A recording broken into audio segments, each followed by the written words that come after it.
The Mass readings for Friday, February 25th, 2022, Friday of the 7th week in Ordinary Time. A reading from the letter of St. James. Do not complain, brothers and sisters, about one another, that you may not be judged. Behold, the judge is standing before the gates. Take as an example of hardship and patience, brothers and sisters, the prophets who spoke in the name of the Lord. Indeed, we call blessed those who have persevered. You have heard of the perseverance of Job, and you have seen the purpose of the Lord, because the Lord is compassionate and merciful. But above all, my brothers and sisters, do not swear, either by heaven or by earth or with any other oath, but let your yes mean yes and your no mean no, that you may not incur condemnation. The Word of the Lord. The Responsorial Psalm. Today's Responsorial Psalm is Psalm number 103. The Lord is kind and merciful. The Lord is kind and merciful. Bless the Lord, O my soul, and all my being. Bless his holy name. Bless the Lord, O my soul, and forget not all his benefits. The Lord is kind and merciful. He pardons all your iniquities. He heals all your ills. He redeems your life from destruction. He crowns you with kindness and compassion. The Lord is kind and merciful. Merciful and gracious is the Lord, slow to anger and abounding in kindness. He will not always chide, nor does he keep his wrath forever. The Lord is kind and merciful. For as the heavens are high above the earth, so surpassing is his kindness toward those who fear him. As far as the east is from the west, so far has he put our transgressions from us. The Lord is kind and merciful. The Lord is kind and merciful. A reading from the Holy Gospel according to St. Mark, chapter 10, verse 1 to 12.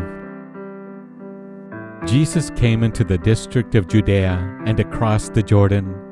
Again crowds gathered around him, and, as was his custom, he again taught them. The Pharisees approached him and asked, "Is it lawful for a husband to divorce his wife?" They were testing him. He said to them in reply, "What did Moses command you?" They replied, "Moses permitted a husband to write a bill of divorce and dismiss her." But Jesus told them, "Because of the hardness of your hearts, he wrote you this commandment. But from the beginning of creation, God made them male and female. For this reason, a man shall leave his father and mother and be joined to his wife, and the two shall become one flesh. So they are no longer two, but one flesh.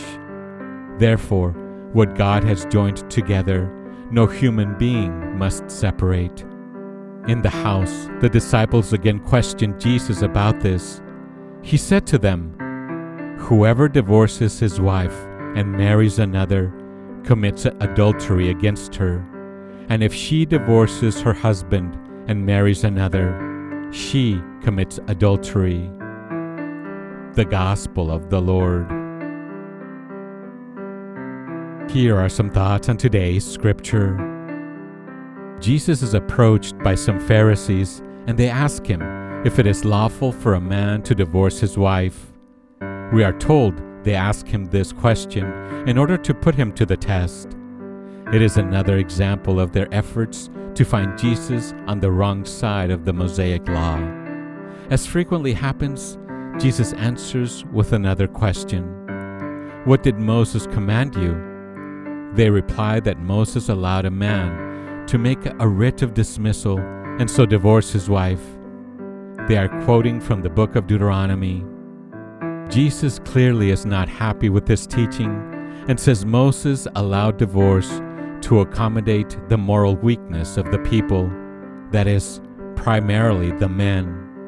He challenges to stand with words from the creation story in Genesis chapter 1 verse 27 and chapter 2 verse 24. God made them male and female. This is why a man must leave his father and mother, and the two become one flesh. After marriage, then, he says that there are not two separate people, but one body. And from that, Jesus concludes, what God has united, humans must not divide. Christ, have mercy on us. Thanks for listening. Have a blessed day. Remember to follow us on Instagram at accept_God_. You can also click on the link below. Thanks.